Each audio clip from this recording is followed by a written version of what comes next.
morning, good morning, good morning, good morning, America. Good morning, America. How y'all doing? How's everybody doing? How's everybody doing? Those of you who are greeting us in Guam, those of you who are listening in Hawaii, those of you listening in Los Angeles and Atlanta, Georgia, wherever they're beaming this, because I don't have anything to do with where it goes or even the recording of it, quite frankly. All I do is talk into a microphone and they take it from there. Other people with other platforms do whatever it is that they do. I greet you all today. First of all, I'm glad, I don't know about you, but personally, I'm glad to be in the land of the living one more time. I know that a day is not for sale, and I always ask myself, what would you give for one more day on the planet? If the doctors came to you and said, you're dying tonight, you're going to die, you are going to leave this world tonight, but for a certain amount of money, we can give you 24 more hours to live, to be with your family, to say goodbye to whomever you want to say goodbye to do what it is that you do for a certain amount of money. And if you had that amount of money that they were asking for, what would you pay?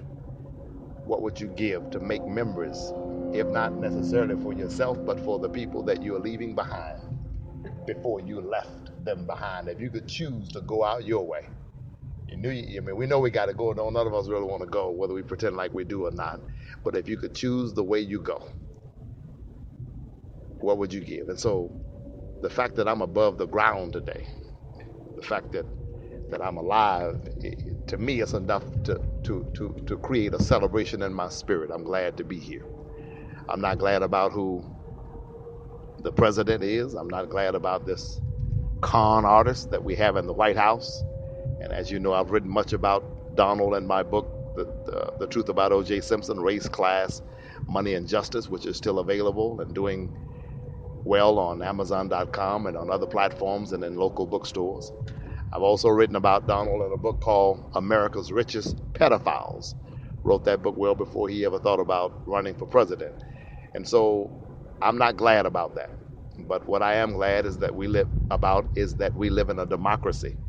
And in this democracy, we have dress and we have redress. And there are things that we can do when we're not happy with the people who are in office. And so I just hope and pray that all of these protests that we see going on in the streets, etc., will not simply be a moment, but that they will be transformed from a moment to a movement, that we will stay on it, that we will keep pushing, keep demanding that Congress tell us what was going on between Putin and Trump's surrogates and his campaign managers. Tell us what was on those phone calls that the CIA and the NSA were able to listen to. We want to know, is there something sinister here? What is really going on with the guy who's occupying the Oval Office right now? We know that at minimum, he has perpetrated a fraud, pulled the biggest con in the history of this country by winning the Electoral College. But we also know that Putin had something to do with it, with his campaign, his propaganda against Hillary. And we may find out even more. But in the meantime, and in between time, what we need to be doing is fighting. We must organize, we must galvanize, we must strategize, we must fight. We can do this.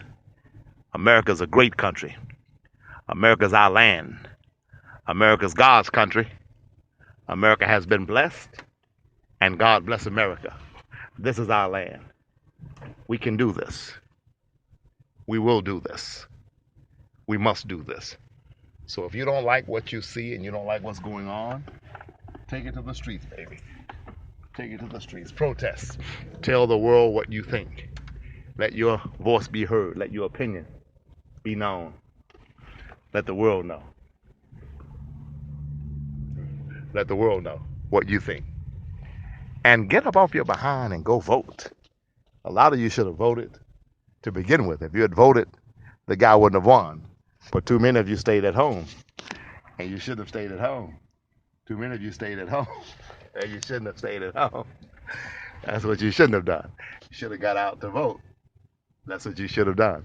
You should have got out and voted and made sure that this guy did not win the office, because this is a con man, this is a crook, this is a bad guy, a narcissistic Looney Tune, probably the first pedophile we've ever elected to office, definitely a fascist, if not a racist, definitely a man filled with hate, and a man filled with con, a man filled with schemes and with games.